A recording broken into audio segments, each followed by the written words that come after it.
안녕하세요. 저는 블루스카이 중등부 부장강사 김나희라고 하고요. 정해진 시간이 돼서 이제 좀 시작을 해볼까 하는데요. 오늘 저희 초등학교 6학년 특별 모집에 좀 관심을 가지시고 이렇게 설명회에 참석해 주셔서 감사의 말씀을 드리고 싶습니다. 오늘 설명회에서는요, 크게 4가지 설명을 좀 드리려고 해요. 첫 번째는 이제 아이들의 수학 공부에 대해서 좀 설명을 좀 드려보고 얘기를 좀 나눠보고 싶고요. 두 번째는 저희 학원에서 학생들을 어떠한 목표와 방향을 가지고 지도하고 있는지 설명을 좀 드리려고 합니다. 그리고 입학 시험하고 입학 절차에 대한 설명을 드릴 거고요. 학생들이 저희 학원 재원생이 됐을 때 활용해 볼 수 있는 제도들이 있어서 좀 안내를 드리려고 해요.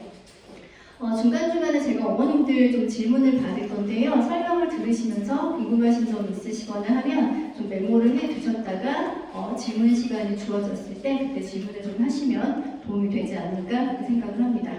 그러면 좀 본격적으로 시작을 해보도록 할게요. 이제 우리 아이들이 초등학교를 곧 졸업하고 이제 내년이면 중학교 1학년이 돼요. 그쵸?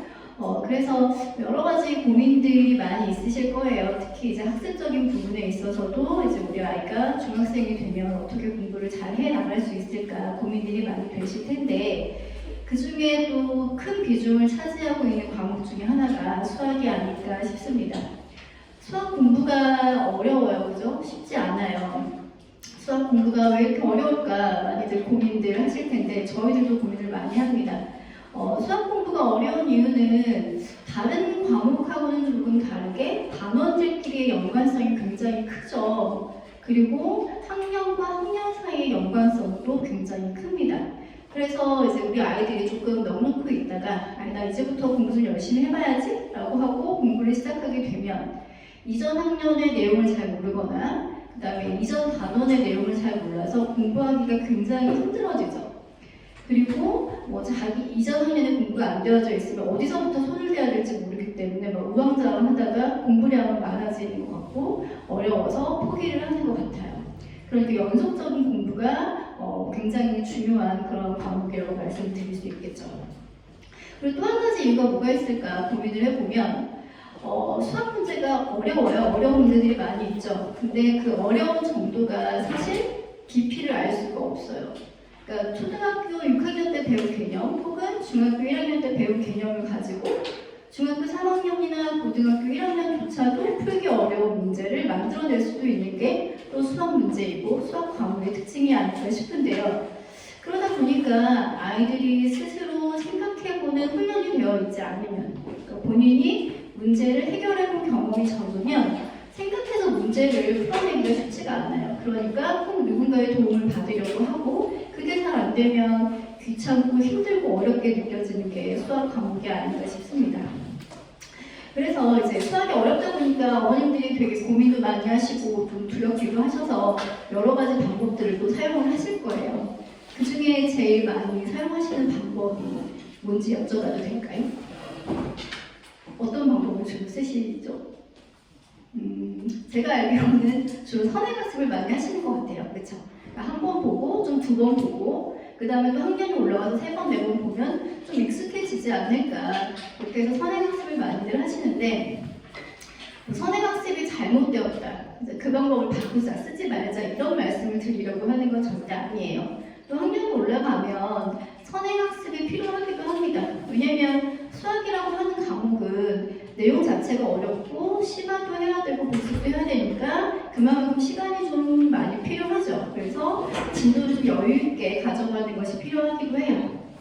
그런데 이제 우리 아이들은 이제 내년이면 중학교 1학년이고 아직 초등학교 6학년이잖아요. 그러면 이제 이 즈음에서 우리가 우리 아이들이 선행학습을 어느 진도까지 했느냐 요거에 이제 포커스를 맞추지 마시고 어떻게 공부를 하고 있느냐 어떠한 습관을 가지고 공부를 하고 있느냐로 관점을 좀 바꿔서 아이들의 공부 모양, 공부 형태를 좀 점검을 해주셨으면 좋겠는데 제가 지금부터 어머님들께 6가지 질문을 드리려고 합니다. 그래서 그 질문을 들으시면서 머릿속으로 우리 아이를 한번 떠올려 보세요. 몇 가지 질문에 예스라고 대답하실 수 있는지 마음속으로 좀 대답을 하시면서 질문을 좀 들어보셨으면 좋겠는데요.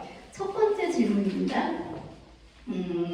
우리 아이는 내가 지금 공부하고 있는 단원의 단원명을 정확하게 말할 수 있고 그 단원에서 중요한 핵심 단어를 말할 수 있는가? 예를 들면 이런 거예요. 아이가 삼각형의 성질을 공부한다고 해볼게요. 교과서에 삼각형의 성질을 공부할 때 이등변 삼각형, 직각삼각형, 삼각형의 내심, 외심 이런 식으로 주제어들이 있어요.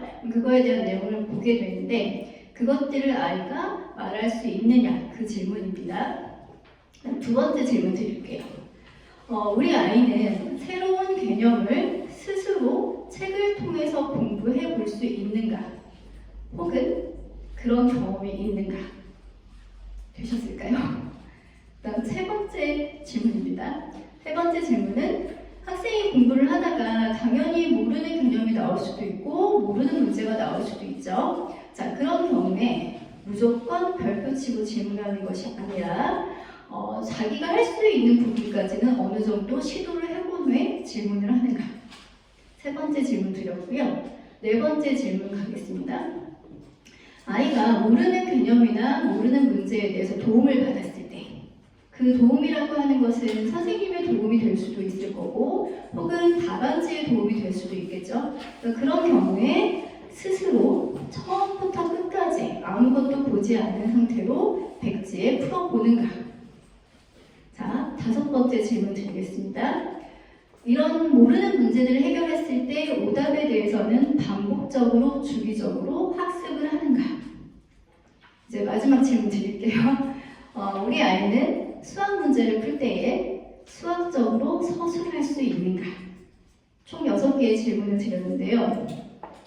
몇 개 정도나 예스라는 대답을 하셨을지 되게 궁금한데 아마 6개의 질문에 모두 다 예스라고 대답을 하신 부모님이 계시다면 그 아이는 나름 자기 주도적인 주도성을 가지고 공부를 잘 하고 있다고 보시면 될 것 같고요. 그리고 대부분의 질문에 이건 아닌 것 같은데 이것도 아닌 것 같은데 이런 대답을 하신다면 지금 아이가 아직 어리니까 학습 방법을 다시 한번 돌아보고 한번 고쳐질 수 있는 부분은 없는지 점검을 해보셨으면 합니다. 우리가 이제 아이들이 이제 공부를 해나가는 데 있어서도 자기 스스로 개념을 깨우치고 자기 스스로 생각해서 공부를 해낼 수 있어야 돼요. 그러니까 뭐 어머님들이 많이 흔히들 들어보셨을 텐데 자녀를 교육하는 데 있어서 우리가 가장 마지막에 도달해야 될 지점은 자녀의 완벽한 독립이다라는 얘기를 들어보신 적이 있으실 것 같아요. 학습에서도 똑같이 적용되는 것이라고 생각이 듭니다. 아이들은 새로운 개념을 자기 스스로 읽고 깨우칠 수 있어야 되고 그것을 토대로 해서 문제를 해결해보려는 시도를 해야 되고 그것을 통해서 성공을 할 수도 있고 당연히 실패를 할 수도 있죠. 그러면 그런 경험들이 쌓여서 문제를 해결할 수 있는 힘도 길러지고 사고력도 커지고 그러면서 자신감이 생기는 거예요. 그렇게 해서 다시 또 새로운 개념이 나왔을 때에는 언제든지 도전해 볼 수 있고 나는 해볼 수 있다라고 자기 자신을 믿는 거. 그런 자세, 그런 마음을 갖출 수 있어야 아이들이 어려운 문제를 잘 해결할 수 있고 공부를 지속적으로 해나갈 수 있지 않을까 싶습니다.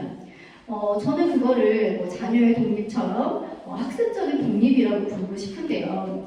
그 학습적인 독립이 아이들 학습에 있어서 왜 꼭 필요한가 또 의문이 들기도 하죠.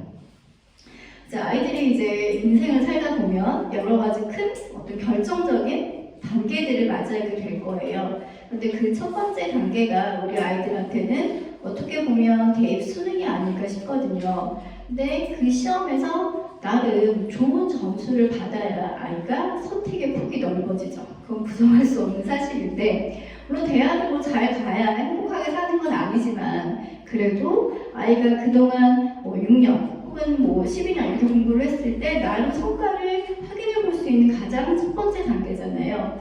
거기에서 좋은 결과가 나왔을 때 아이한테 충분히 긍정적인 가능성이 열린다라는 것은 누구도 부정할 수 없을 거예요.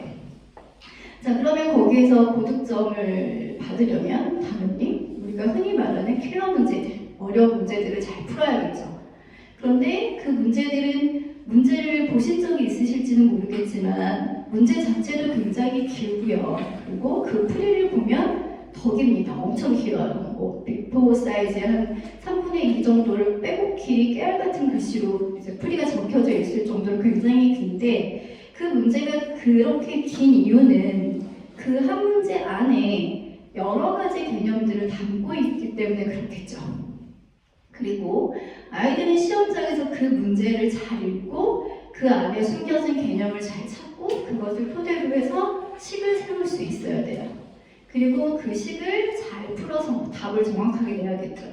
그런데 식을 풀어도 답이 막 여러 가지로 나와요. 그러면 그 나누어진 조건 속에서 찾아진 답이 문제에서 요구하는 답이 될 수도 있고 그렇지 않을 수도 있겠죠. 그러면 그것을 아이가 판단을 하고 정확하게 답을 낼 수 있어야 좋은 점수를 받을 수 있겠죠. 그러면 한 문제를 해결하기 위해서 아이는 분석력도 있어야 되고 계획력도 있어야 되고 그 다음에 은근과 끈기도 있어야겠죠. 끝까지 포기하지 않고 풀어야 되니까. 그리고 판단력도 있어야 되고 여러 가지 개념들이 머릿속에 잘 정리되어 있어야 그 문제를 풀 수 있을 겁니다. 그런데 이런 것들이 하루아침에 만들어질 수 있는 습관은 당연히 아니겠죠. 그리고 똑같은 문제 양을 공부를 한다고 하더라도 어떤 아이는 잘 정리된 매끈한 개념 강의를 듣거나 선생님의 풀이를 먼저 보고 문제 푸는 연습을 한 친구하고 그 다음에 처음부터 자기가 스스로 실패를 할지어정 자기가 먼저 개념 학습도 하고 자기가 먼저 시도해본 어떤 노력을 해서 문제를 풀어본 학생하고 당연히 후자의 학생이 그런 문제를 풀 가능성이 더 높아지겠죠. 그리고 그런 습관들은 어렸을 때부터 만들어 주어야 형성이 잘 될 수 있다고 생각이 됩니다. 우리나라는 크게 초등학교, 중학교, 고등학교 이렇게 구성이 되어져 있잖아요. 그러니까 초등학교 때는 비교적 아이들이 쉬운 개념을 받아들이게 돼요. 그런데 그게 너무 쉽다 보니까 그냥 엄마 얘기를 듣고 문제를 막 푸는 그런 습관들을 가지고 있기가 되게 쉽더라고요. 그런데 아이들이 어렸을 때부터 그러니까 연필을 쥐고 뭔가 책을 통해서 공부를 하기 시작할 때부터 그때부터 아이들이 읽고 개념을 깨우치는 그런 연습을 해야 해요. 그리고 그것이 되고 난 다음에 문제를 푸는 그런 공부의 순서 그것을 지키는 것이 초등학교 때 가장 중요하게 해야 될 일이라고 생각이 듭니다.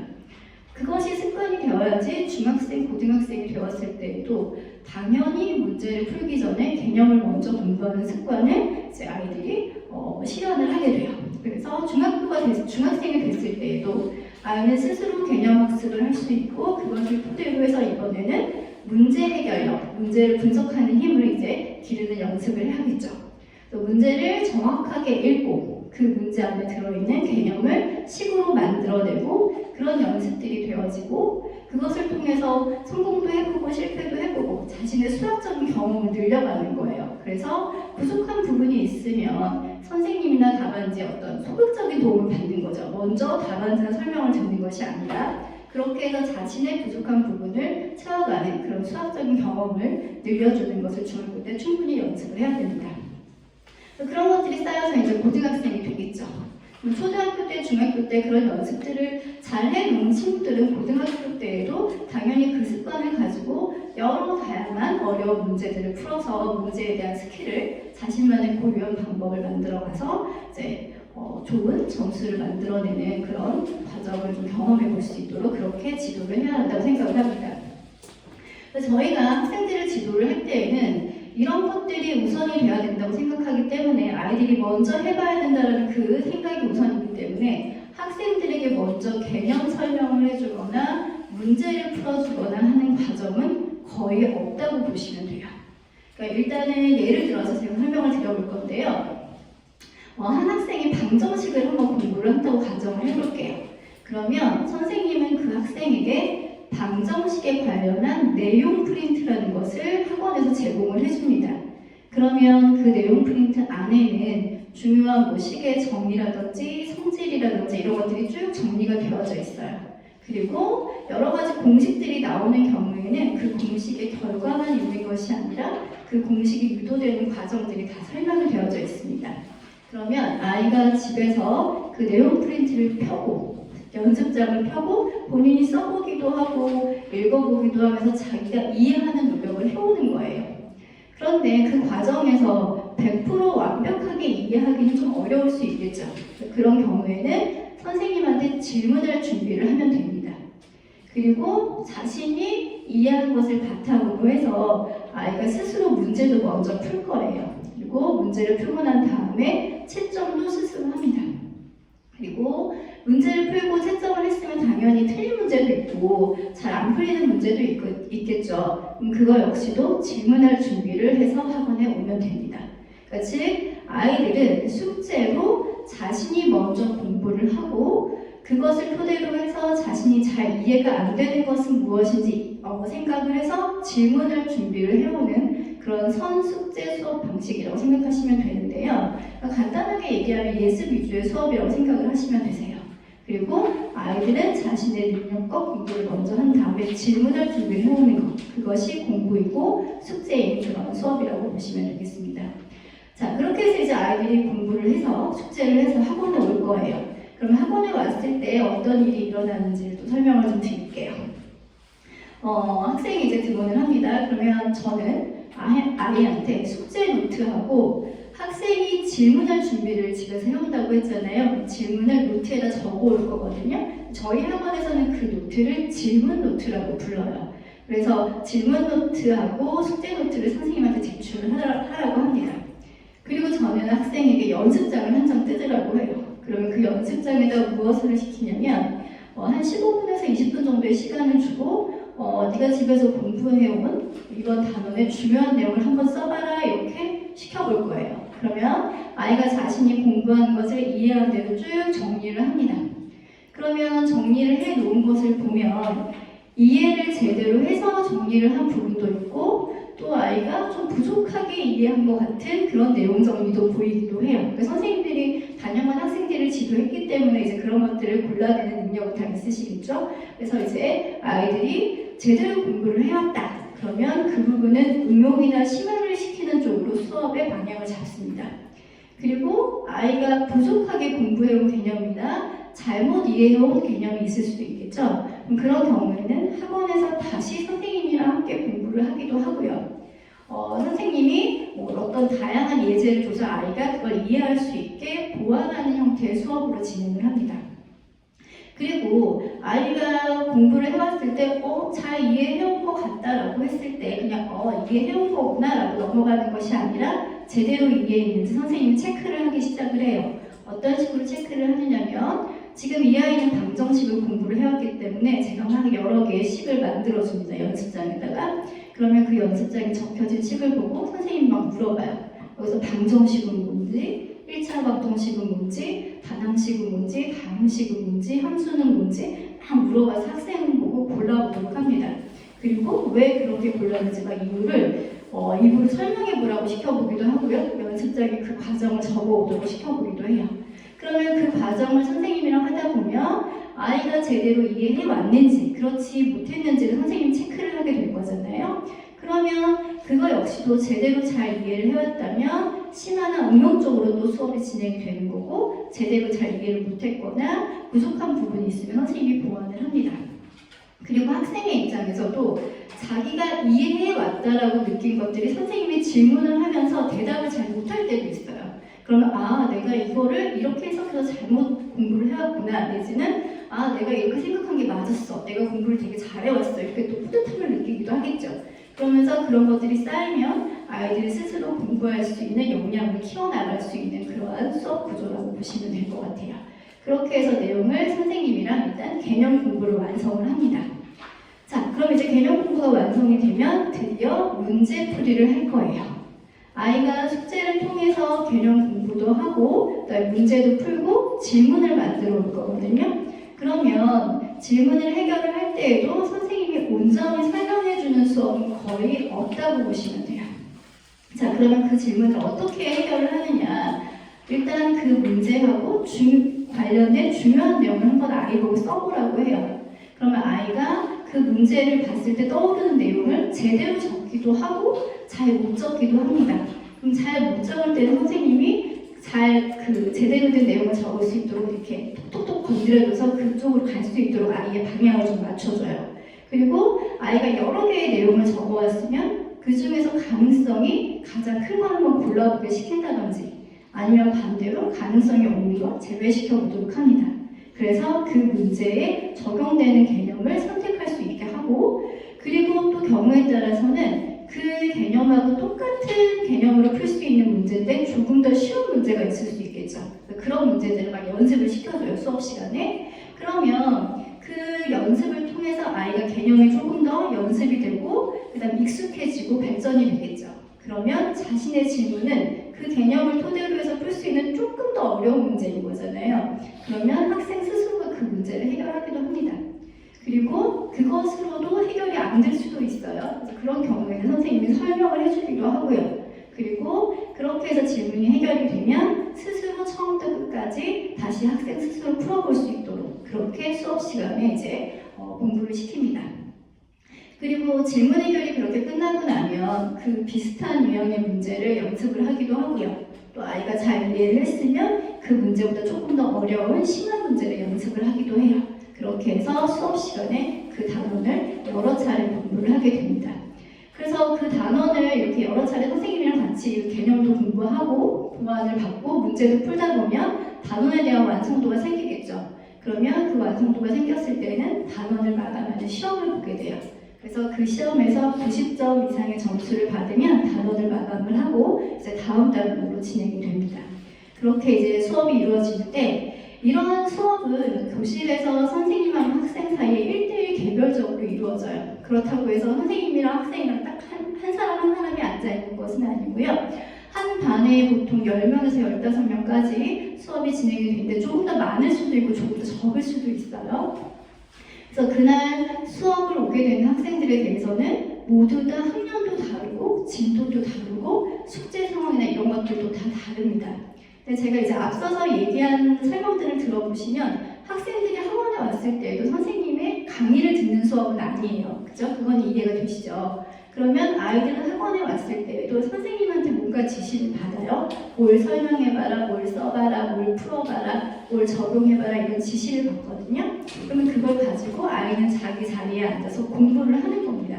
그러면 그 시간들이 생기잖아요. 10분이 생길 수도 있고 5분이 생길 수도 있어요. 그러면 저는 그 시간을 관리하면서 그 시간 동안에 그 아이를 지켜보는 것이 아니라 다른 학생을 불러서 또 같은 또 작업을 하는 거죠. 그렇게 해서 아이들이 4시간 반에서 5시간 정도 수업을 하게 되는데 그 시간 동안 내내 학생들이 자신이 할 공부를 하면서 시간과 그 다음에 그 공부 사이사이에 필요한 도움을 선생님한테 받으면서 관리를 받는 그러한 개별 수업이라고 이해하시면 될 것 같습니다.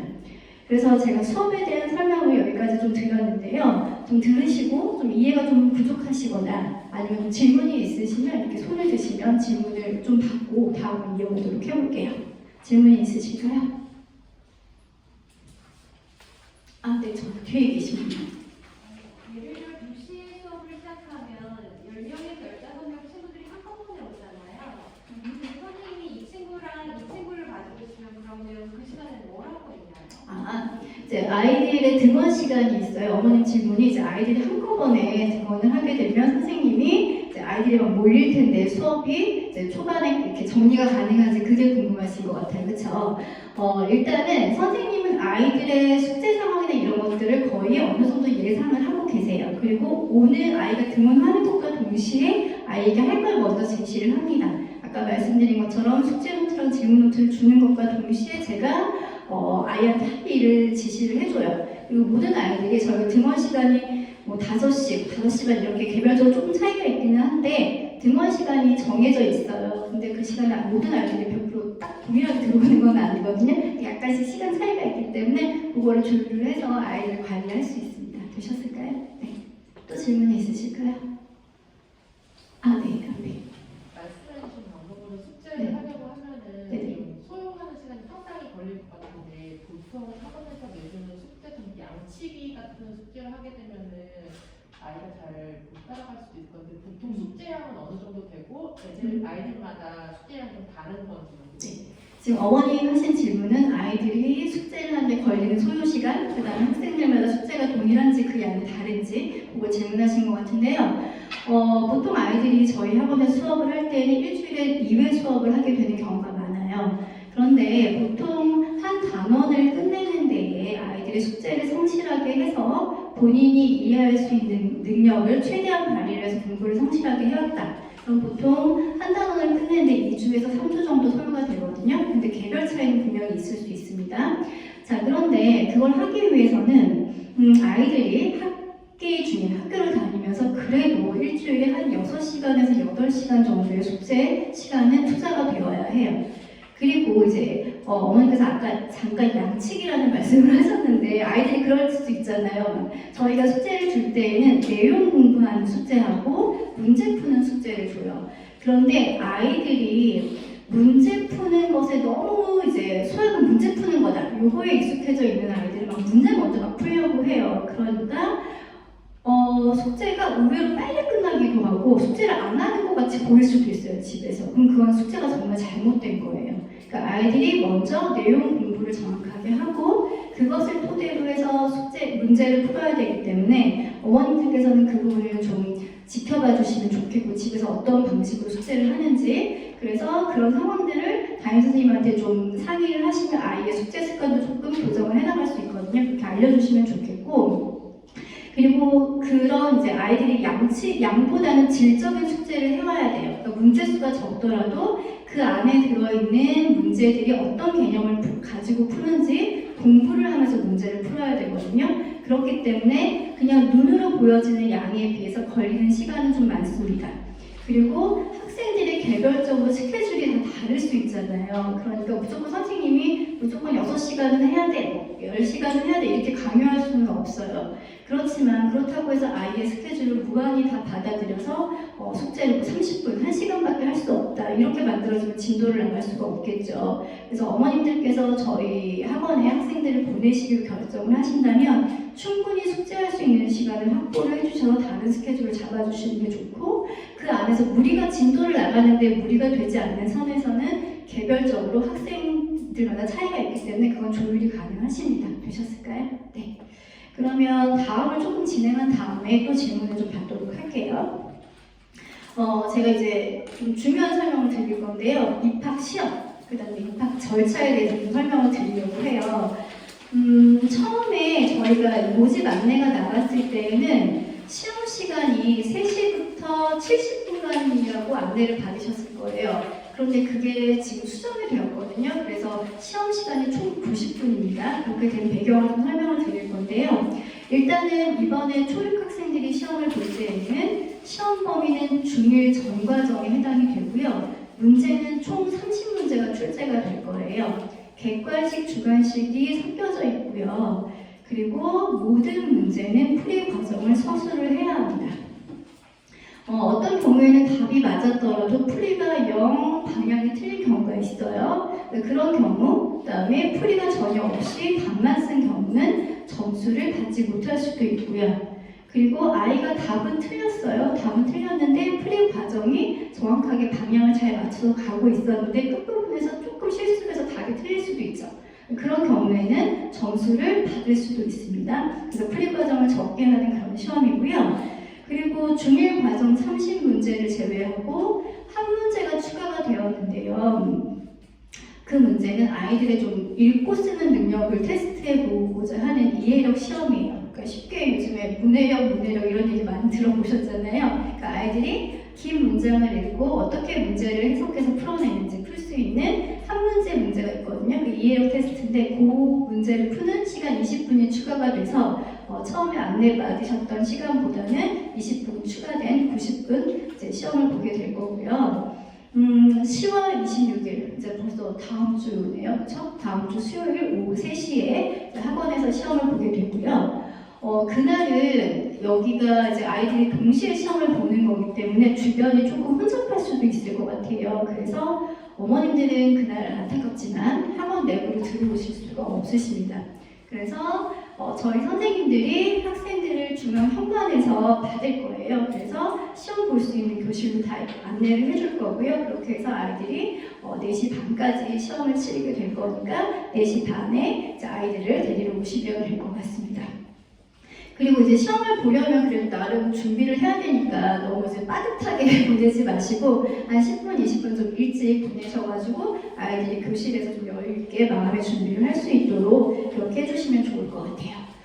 그리고 이제 시험을 보고 나면 시험 결과에 대해서는 어머님들께 메일로 합격, 불합격, 그 다음에 틀린 부분에 대해서 분석을 해서 메일로 보내드릴 거거든요. 아마 시험 보기 직전에 어머님들께 문자가 발송이 될 거예요. 그러면 거기에 링크된 사이트에 접속을 하시면 어머님들의 메일 주소나 그 다음에 수업 가능한 요일 이런 것들을 기록을 남기실 수가 있으시거든요. 거기에 남겨주신 기록된 내용을 가지고 저희가 이메일로 시험 결과를 11월 2일까지는 발송을 해드릴 겁니다. 그리고 시험에서 이제 합격이 됐어요. 그럼 합격이 됐으면 입학 의사가 있으시면 입학을 결정하셔서 11월 19일까지 입학을 완료를 하시면 되는데요. 아이들이 희망하는 수업 요일하고 저희 선생님들의 자리 상황하고 조금 이게 매칭이 안 되면 11월 19일까지 입학이 안 되는 상황이 생길 수도 있어요. 그래서 그럴 때는 조금 융통성 있게 조절이 가능하시니까 그건 참고하시면 될 것 같아요. 그리고 또 이런 경우가 있죠. 아이들이 이번에 시험을 중1 과정만 보게 돼요. 그런데 우리 아이는 중1 과정이 아니라 중3까지 선행을 다 끝냈다 할 수도 있죠. 그러면 그 학생은 담임 선생님이랑 수업을 진행하면서 일정 적당한 시기를 정하셔서 자기가 선행한 부분에 대한 과정을 테스트를 볼 수는 있습니다. 추가적으로. 그러면 이후 계획을 잡는 것에 참고를 할 수가 있고요. 그리고 어떤 경우는 이럴 수도 있을 것 같아요. 중1 시험을 봤는데 다 맞았어요. 그러면 중1 과정에서 보완할 게 없겠죠. 그러면 그 학생은 따로 연락을 드릴 겁니다. 그래서 추가 시험을 보고 그 결과에 따라서 진도 계획을 잡고 입학을 할 수 있도록 그렇게 이제 도와드릴 예정이고요. 그래서 시험을 보고 나면 중1 과정에서 부족한 부분이 있으면 그 단원부터 공부를 시작을 하게 돼요. 중1 과정이 점수가 너무 낮다 해가지고 중1 과정 전체 다 하는 것은 아니고요. 부족한 단원이 보이면 그것을 토대로 해서 진도 계획을 잡고 그 단원부터 공부를 시작을 하게 되는데요. 메일을 보내주시는 선생님, 아이들의 입학 시험 결과 그걸 보내주시는 선생님이 어머님들의 자녀의 첫 번째 담임 선생님이 되실 거예요. 담임 선생님이 이제 메일을 보내주시면 전화로 상담을 1차적으로 하시고 그 상담을 통해서 첫 수업 날짜를 잡으시고 첫 수업 전에 오리엔테이션이라는 걸 진행을 하실 거예요. 그 오리엔테이션은 수업 전에 어머님하고 담임 선생님하고 학생하고 셋이 만나서 수업에 대해서 조금 더 자세하게 설명을 드리실 수도 있고요. 또 어머님들이 개별적으로 질문도 있으실 수 있잖아요. 그 질문도 충분히 하실 수 있으십니다. 그래서 오리엔테이션을 진행을 한 후에 그렇게 해서 첫 수업을 시작을 하시면 되겠습니다. 입학 시험에 대해서 설명을 드렸는데요. 궁금하신 점이 있으실까요? 없으신가요? 그러면 또 다음을 제가 또 설명을 할게요. 이제 아이들이 저희 학원에 이제 시험을 잘 치르고 그다음에 입학 의사를 결정을 해서 재원생이 됐어요. 그래서 블루스카이를 열심히 잘 다니고 있는데 다니면서 어머님들이나 학생 쪽에서 활용해 보실 수 있는 제도가 있어서 설명을 좀 드릴 건데요. 첫 번째가 교환 수업이라는 것이 있고 두 번째 담임 변경 제도라는 것이 있습니다. 교환 수업은 뭐냐면 제가 어머님의 아이를 맡아서 가르치고 있는 선생님인데 아이의 어떤 단점이 보여서 그걸 고쳐주려고 막 애를 쓰고 있었어요. 근데 이렇게 해봐도 잘 안 되고 저렇게 해봐도 잘 안 되고 고민만 되는 경우가 있을 수 있거든요. 그러면 제가 이제 동료 선생님하고 상의를 합니다. 그 아이의 어떤 상황에 대해서. 그러면 제가 아닌 제3자가 그 아이를 봤을 때 다른 또 해결책이 나올 수 있잖아요. 그래서 아이한테 조금 더 좋은 방법을 찾아주고 토의하기 위해서 교환 수업을 선생님 입장에서 실행을 하기도 하고요. 또 반대로 어머님 입장에서도 아이를 학원에 보내시는데 선생님이랑 잘 수업을 진행을 하는 것 같아요. 그런데 다른 선생님의 의견이 조금 필요할 수도 있고 아니면 조금 반을 바꿔볼까 하는 생각이 드실 수도 있어요. 그래서 그런 경우에는 다른 선생님이랑 한번 수업을 해보는 걸 신청을 하실 수도 있습니다. 그래서 학원에 연락을 주시면 상담해 주시는 선생님이 상담을 통해서 교환 수업을 또 매칭을 해드리기도 해요. 그렇게 해서 아이에 대한 어떤 새로운 시각을 피드백을 받으실 수도 있고 상담을 해보실 수 있습니다. 그렇게 해서 교환 수업이 있고요. 또 그런 경우가 있어요. 아이들이 수업을 하다 보면 조금 선생님이랑 잘 안 맞을 수도 있죠. 그러니까 저희 수업이 그냥 일방적으로 선생님이 학생들한테 뭔가 지식을 전달하는 강의 수업이다라고 하면 아이하고 선생님 사이에 어떤 그런 밀접한 관계가 형성이 안 될 거고 되게 조금 이렇게 멀 거예요, 거리가. 그런데 저희 수업은 아까도 말씀을 드렸지만 제가 막 이렇게도 해봐라, 왜 그러니, 막 이유를 설명해봐라, 막 이런 과정 중에서 이게 사람이 하는 일이다 보니까 이 케미가 잘 맞으면 이게 꼼짝이 잘 맞을 수 있죠. 그런데 이게 잘 안 맞으면 똑같은 말을 하더라도 자꾸 이렇게 엇나가는 경우가 생기기도 하더라고요.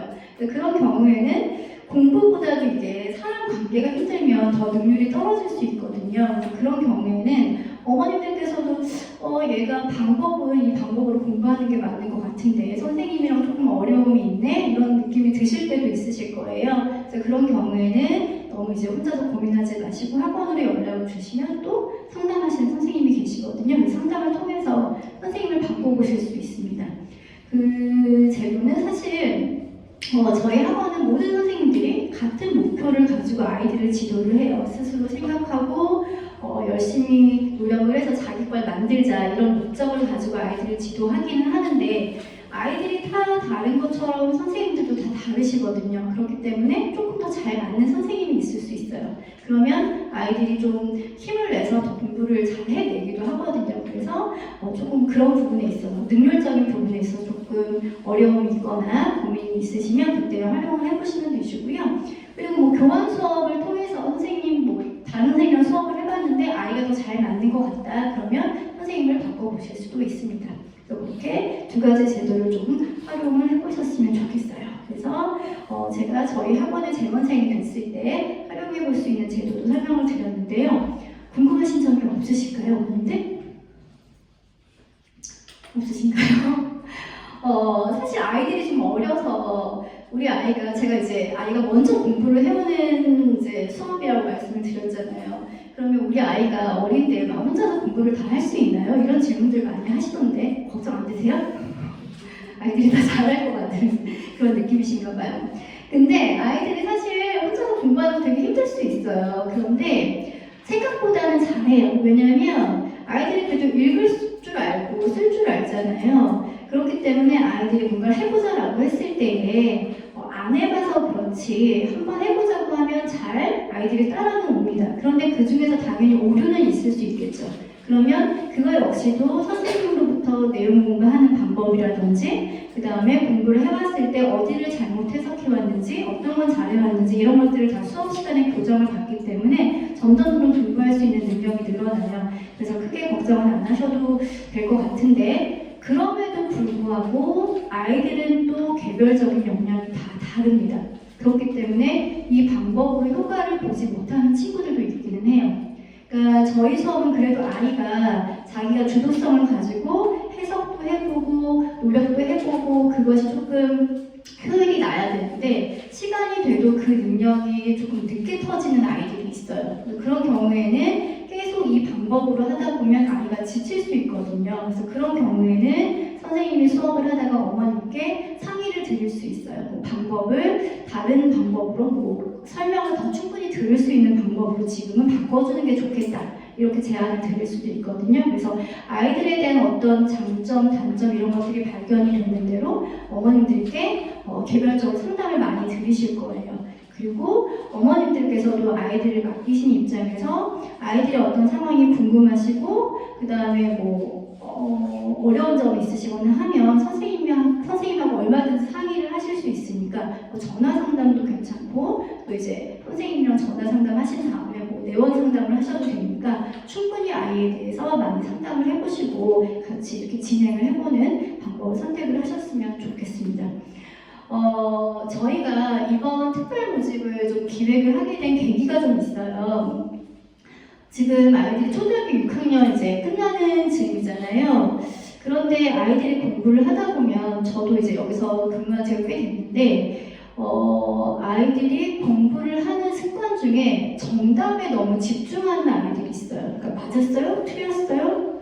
틀려요? 맞아요? 2번이에요? 3번이에요? 이렇게 답에 집중하는 아이들이 있거든요. 근데 답을 맞고 틀리고는 수학 공부를 하는 데 있어서 크게 중요하지는 않아요.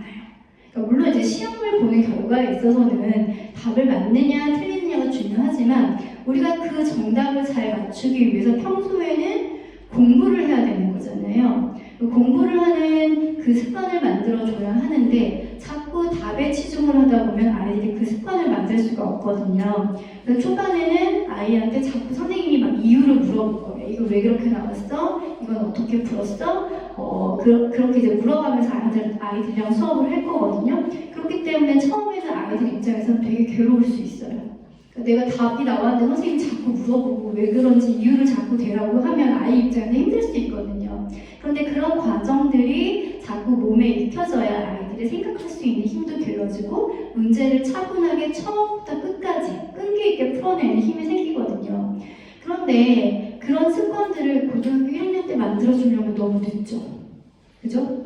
그러니까 중학교 1학년 들어가기 전에 그런 습관들을 만들어주기가 가장 좋은 시점이라는 생각이 들어요. 이제 어머님들이 저희 학원에 대해서 뭐 여러 가지 소문들을 들으셔서 예약들을 많이 해주세요. 감사하게도. 그런데 그 예약하는 시점에 대해서 이제 바로바로 입학이 가능하면 좋은데 그게 안 되고 아이가 뭐 예약은 뭐 초3 때 한 친구들도 있고 막 그렇더라고요. 그런데 뭐 중학교 2학년, 3학년 돼서 연락을 받기도 하고 이게 뭐 타이밍이 잘 안 맞을 때가 있어요. 그래서 그렇게 하다 보니까 습관을 잡을 수 있는 좋은 시기를 많이 놓치는 것 같다는 생각이 들어서 저희가 이번에는 그러면 그 습관을 잘 만들어줄 수 있는 가장 좋은 시기의 학생들인 초등학교 6학년 학생들에게 전체 한번 기회를 줘보고 아이들이 시험을 잘 보고 들어와서 좀 좋은 습관을 잡아가서 좋은 결과를 냈으면 좋겠다. 그런 기대를 가지고 이번 특별 모집을 기획을 하게 된 거거든요. 그래서 어머님들께서 이제 집에 돌아가시면 아이들한테 오늘 이제 수업 설명회에서 들으셨던 내용들을 좀 잘 전달을 해주시고 아이 입장에서는 갸우뚱할 거예요. 생각해보면 내가 되게 힘들 것 같은데 얼마 전에 저희 반 신입생이 엄마한테 가서 그랬대요. 수업하고 나서 엄마 내가 다 해야 되는 거라서 나 너무 힘들었어 이렇게 얘기를 했대요. 힘들거든요. 선생님이 설명해주면 사실 선생님도 편해요. 그러니까 아이한테 끄집어내지 않아도 되니까 되게 편한데 아이한테 그걸 끄집어내게 하고 수학적으로 쓰게 하고 하려는 걸 선생님도 해야 되니까 선생님도 힘들지만 아이들도 자기 습관을 교정해 나가야 되는 거기 때문에 굉장히 힘들 거예요. 그렇지만 그래도 보람이 있었다라고 얘기를 했다고 해요. 그래서 그런 과정들이 쌓이면 아이들이 잘 효과적인 수업을 할 수가 있는데 그런 마음이 사실 어머님들도 그렇게 했으면 좋겠고 저희도 그런 마음으로 아이들을 가르치는데 아이가 정말 안 하겠다고 하면 그 방법이 없어요. 그래서 아이들한테 잘 전달을 하셔서 아이들이 힘들지만 그래도 한번 해볼게요 라는 흥미를 좀 가질 수 있도록 그렇게 좀 잘 전달을 해주셨으면 좋겠고요. 그리고 다음 주가 시험이라서 아이들이 좀 그때까지 컨디션 관리를 잘해서 좋은 모습으로 건강하게 시험장에 왔으면 좋겠어요. 지금 날씨가 갑자기 추워져서 아이들이 혹시 또 감기 걸리지 않을까 더 걱정이 되거든요.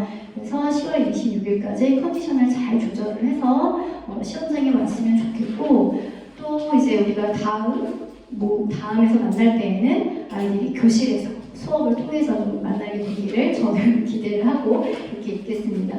어머님들이 질문이 별로 없으셔가지고 제가 일단은 마무리를 좀 하려고 해요. 인사를 드리고 마무리를 할 건데 마무리하고 난 다음에 자리 정리하고 나서 좀 추가적인 질문을 좀 받을 거예요. 제가 인사드리고 여기 남아있을 테니까 질문이 좀 계신 분들은 잠깐 자리에 계시면 자리 정리한 후에 다시 좀 질문을 이어가도록 하겠습니다. 귀한 시간 내주셔서 다시 한번 감사의 말씀 드리겠고요. 다음번에 이제 아이들 수업을 통해서 만나게 되기를 기대하고 있겠습니다. 감사합니다.